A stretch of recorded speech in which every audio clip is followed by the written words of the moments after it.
Hey everyone, I'm Roger Herring. I am the investor's accountant. Hey, welcome to my office for another edition of Ask Roger. This is where you get to ask me a question about wealth building, generational wealth, income taxes for the wealthy, income taxes for real estate investors, all the things we love to talk about right here on this channel. Hey, a couple of weeks ago I did a video that was called The Truth About Trusts. And it's generated some questions. I think the most common one is, Roger, can you tell us about controlling our estate from the grave? Control from the grave. I love it. You see, my wife and I right now are in the process of redoing our estate plan. So I'm going to share with you some of the things that we discussed with our attorneys about this. Now, I am a tax advisor. I am a tax strategist. I am not an attorney. I don't play one on TV. Nothing I am saying today should be construed to be legal advice. All I'm doing is sharing educational content. Don't do anything I say without discussing it with a competent legal professional and or tax professional. All right? So here we go. I love the concept of controlling something from the grave. And how do you do that? Well, there's these things that are called parameters that you can add in to your trust. And they can be simple, they can be complex, and they can be really anywhere in between. Okay? So, Roger, what kind of trust do you have? Well, I have a revocable living trust. And I have this trust joint with my wife. Now, what she and I have done is, if I die first, she gets everything, the trust does not activate. If we both pass, then the trust activates and the parameters of the trust will take over. Now, I said revocable living trust. The revocable living trust on our deaths becomes irrevocable. Then it can't be changed. During our lifetime, we can change it. Well, Roger, there's no asset protection in a revocable living trust. You're right. There's not. If you're looking for asset protection, that's in an irrevocable trust. But we generally would not look at an irrevocable trust unless it was a hybrid trust specially designed for estate planning. And we really wouldn't even think about that until we're above the estate tax exemption, which is currently about $13 million. Now, we do expect that to drop to $6 million come 2026, but that's going to depend on who's in charge up in D.C.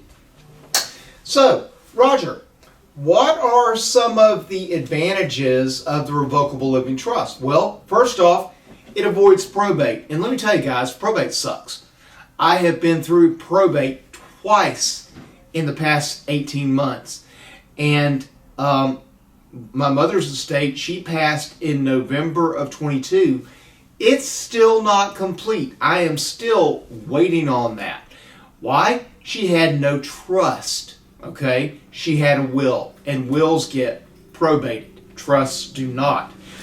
The other thing I really like about the revocable living trust, it can provide some anonymity.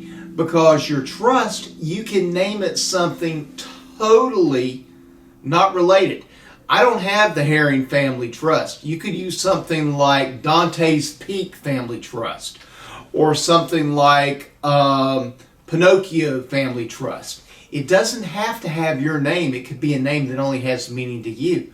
And because the revocable living trust is a pass-through, it can own the shares of your S corporation. It can own the shares of your C corporation.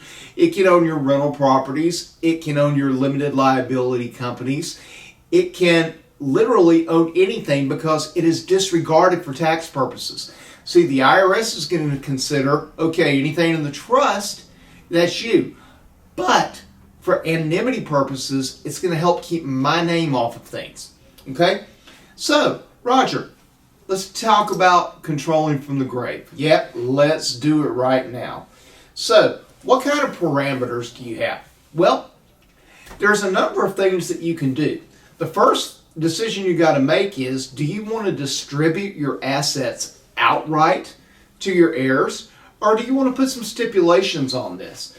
Like, for example, let's say you've got 2 children, and each one is going to get a like share, 50-50. So after our final expenses are paid, half will go to child 1, half will go to child 2. Now, whether the children get them that money right now totally depends on what you have to say. So there can be some conditions, okay? You could say, okay, each of them is going to get 25% of their share right now, and now I'm going to specify an age when they can get the rest of their share. And they may not be able to get it all at once. I may say 25% on my death, 25% on attaining the age of 40, and the balance upon attaining the age of 50. That's one possibility. Now, what you could also do, especially if you have minor children, is put some educational incentives in here. And let's say you have grandchildren like I do. You might put a stipulation in there that you could withdraw a maximum of $50,000 from your share to pay for college for each child.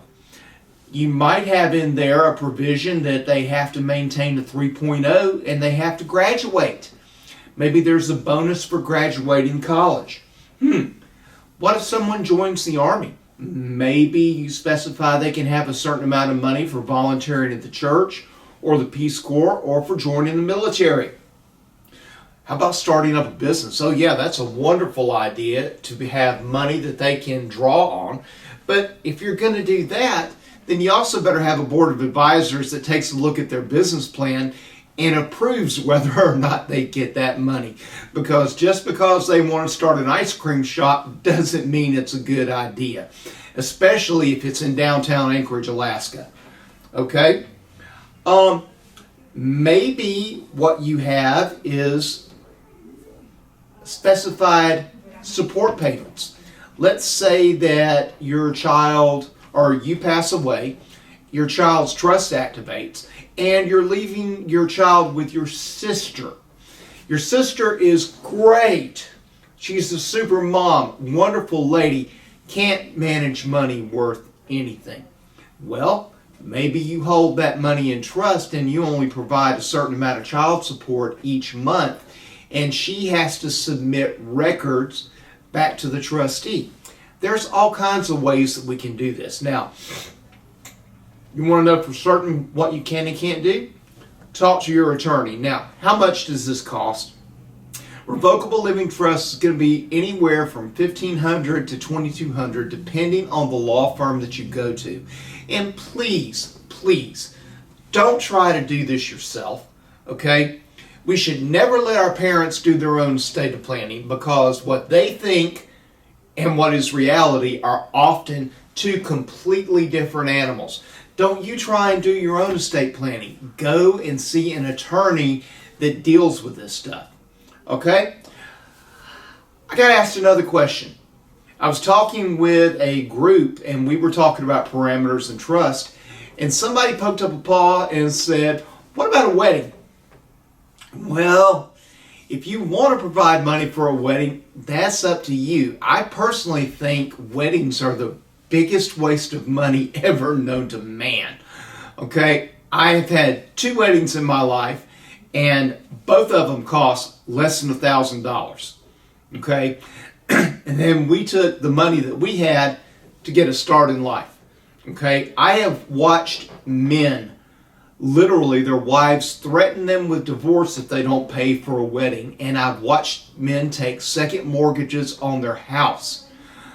You know, I don't think it's a smart idea, but if you want to pay for the wedding because, hey, I raise boys, I don't have a little girl. So, there you have it. Guys, I hope you've enjoyed this short segment today about controlling things from the grave. And until the next time, Roger out.